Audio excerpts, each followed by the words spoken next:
বরিশালের সমাবেশে অভ্যন্তরীণ যোগাযোগ ব্যবস্থা এবং আর্থ-সামাজিক অবস্থার যে উন্নয়নের কথা তারেক রহমান বলেছেন, তাতে খুশি হয়েছে সাধারণ মানুষ। আর নেতাকর্মীরা বলছেন, তার এই প্রতিশ্রুতির কথা তারা ভোটারদের কাছে পৌঁছে দেবেন। এর প্রভাব পড়বে আগামী নির্বাচনের ফলাফলে। বিধান সরকারের প্রতিবেদন। তারেক রহমানকে কাছ থেকে দেখবেন বলেই ভোর ৬টা থেকেই বেলস পার্ক মঞ্চের সামনে এসে বসেন বহু মানুষ। এদের বেশিরভাগই তরুণ। সেজন্য আগেভাগে আসছি, যাতে খুব কাছ থেকে লিডারকে আমরা দেখতে পারি। রাত্র 12টায় রওনা দিছি, কারণ আমরা নেতাকে দেখবো এবং তার কথা শুনবো। এই জন্য আমরা খুব তাড়াতাড়ি এখানে চলে আসছি। ওনার কথাগুলো খুব অনুপ্রেরণাদায়ক, আর ওনার দেখেও আজকে খুব ভালো লাগলো সামনাসামনি। আসলে ওনাকে দেখতেই আমি আসছি।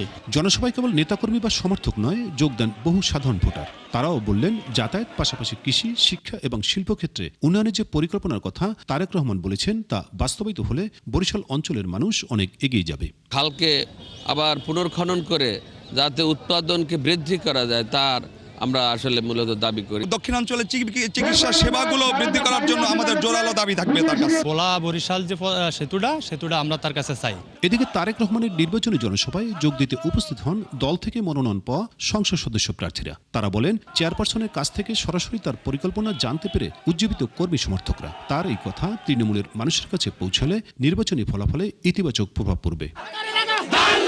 বাংলাদেশের আগামী দিনে একটা উন্নত বাংলাদেশ হবে, একটি কল্যাণ রাষ্ট্র প্রতিষ্ঠা হবে, সেখানে উন্নয়ন তো অবশ্যই হবে।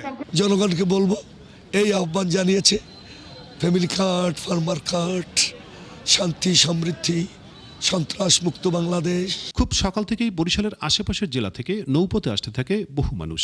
বেলা 12টা বাজার আগেই কানায় কানায় ভরে যায় গোটা বেলস পার্ক। বিধান সরকার, ৭১, বরিশাল।